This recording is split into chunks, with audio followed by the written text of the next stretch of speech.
All right, welcome back. So you've probably mastered the basics of Selenium, right? The clicks, the typing, but today we're gonna level up. Seriously, we're moving past just telling the browser what to do and into the world of professional-grade automation. We're talking about taming the browser itself and, maybe even more importantly, getting the real story when things go wrong. So let's just dive right in. Okay, so picture this, and I know you've been here. You kick off a big automation script to run overnight. You come in the next morning, grab your coffee, and yup, it failed. The log just says something like element not found. But that tells you basically nothing, right? Why wasn't it there? Did some weird pop-up cover it? Did the page just totally fail to load? You're completely in the dark, and honestly, that's a massive headache for any developer. And that right there, that's the heart of the problem. Your test logs, they tell you what failed. Think of it like a text-based autopsy report. It's clinical, it's dry, but screenshots, they show you what the user saw. They give you the visual context, the why. And to really debug effectively, you absolutely have to see what the user would have seen at that exact moment of failure. So that leads us perfectly into our first major topic, capturing the moment with screenshots. And look, we're not talking about you frantically trying to hit the print screen button. No. This is about programming your script to be your own private investigator, your eyes on the ground, automatically snapping that crucial visual evidence right when things go sideways. So how does Selenium do this? Well, the magic here is something called the Take Screenshot interface. Now, don't let the word interface scare you. The easiest way to think about it is like this. It's a built-in camera for your WebDriver. You basically take your standard driver and kind of give it this new camera capability. Once you do that, it gets the power to snap a picture anytime you tell it to. And you know, this whole screenshot thing has really evolved. Back with Selenium 3, you could grab a full-page screenshot, which, don't get me wrong, was awesome. But with Selenium 4 and newer versions, things got way more precise. Now, you can zero in and grab a screenshot of just one specific thing, like just the Buy Now button that failed, or just the main logo.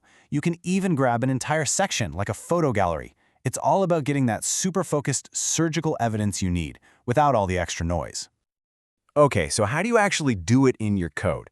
It's really just a simple three-step process. First, you cast the driver. All that means is you're telling your normal WebDriver, hey, for a second, I need you to act like that camera we talked about. Second, you call the method to actually take the picture, which gets stored in memory. And third, and this is the important part, you save that picture from memory into a real file on your computer so you can open it up and see what went wrong.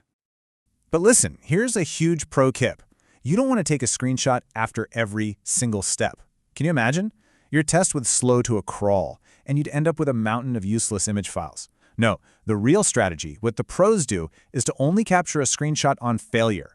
You build it right into your error handling code. That way, you get that perfect, crystal clear snapshot of the crime scene, but only when a crime has actually been committed. Alright, so screenshots are fantastic for diagnosing problems. But what happens when the problem isn't your app's code, but the browser environment itself? You know, an untamed, unpredictable browser can be the #1 source of flaky, unreliable tests. So we've got to learn how to tame that beast. And what do I mean by taming the beast? Oh, you know what I'm talking about. All those classic frustrations, annoying pop-ups and ads that show up at the worst possible time, those stubborn SSL certificate errors that just kill your script, or just how slow things can get when the browser has to draw everything on the screen. Maybe you need a certain extension to be loaded, or you're just sick and tired of that little yellow Chrome is being controlled info bar. All of that stuff gets in the way. Well, the solution to pretty much all of that is a wonderfully powerful class called Chrome Options. And of course, there are versions for Firefox, for Edge, you name it. Think of this class as your master remote control for the browser. It gives you the power to set up all the rules, all the settings, all the configurations you want before the browser window ever even opens. It's about starting with a perfect environment every time. And let me tell you, using these options gives you some serious superpowers. You're no longer just a passenger, along for the ride. You become the pilot, in full control of the browser. So what kind of superpowers are we talking about? Well, for starters, you can make your tests run headless. That means in the background with no visible window, which is way faster. You can tell the browser to just ignore those annoying SSL errors on your test servers. You can load up any extension you want, like in AdBlocker, to make sure the page is clean and consistent. You can even force the browser to start in incognito mode, guaranteeing a fresh, clean slate for every single test run. Let's double-click on that first one, headless testing, because it's a huge deal. Normally, when you run Selenium, it's headed. You see the browser window pop up and do its thing. That's great when you're writing the script or debugging, but headless means it runs completely in the background. There's no user interface to draw, which makes it so much faster. This is absolutely perfect for your CI/CD pipelines, where the tests are just running on a server and nobody's watching the screen anyway. So what's the complex secret code to unlock this power? It's ridiculously simple.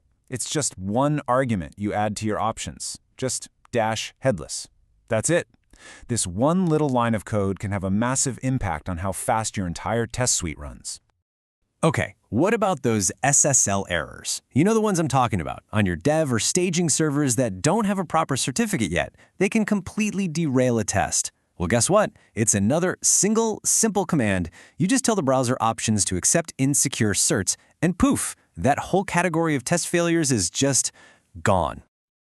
And let's not forget about ads. A random ad popping up can easily block the button your script needs to click. The solution? Just load an ad blocker. You can programmatically tell your options to load an extension from its file. It's usually a .crx file, and your test browser will launch with that ad blocker already installed and running, creating a much more stable testing environment. Okay, let's pull back for a second and bring this all together. We've gone over some really specific, really powerful techniques here. But what does this all actually mean for you as a developer or a QA engineer? It means making the leap from just writing simple scripts to building a truly professional automation strategy. Because at the end of the day, everything we've talked about, taking smart screenshots when things fail, and pre-configuring your browser for stability, these aren't just a handful of neat tricks. They are the absolute foundational building blocks for any robust, reliable, professional automation framework. This is what separates a flaky script that sometimes works from an automation system you can truly depend on, every single time. And really, that's the main takeaway here. These tools give you an incredible, almost unbelievable amount of control. So I'll leave you with this question. Now that you know you can customize nearly any part of the browser's behavior and its environment, what big problem are you going to solve next? Thanks for joining this explainer.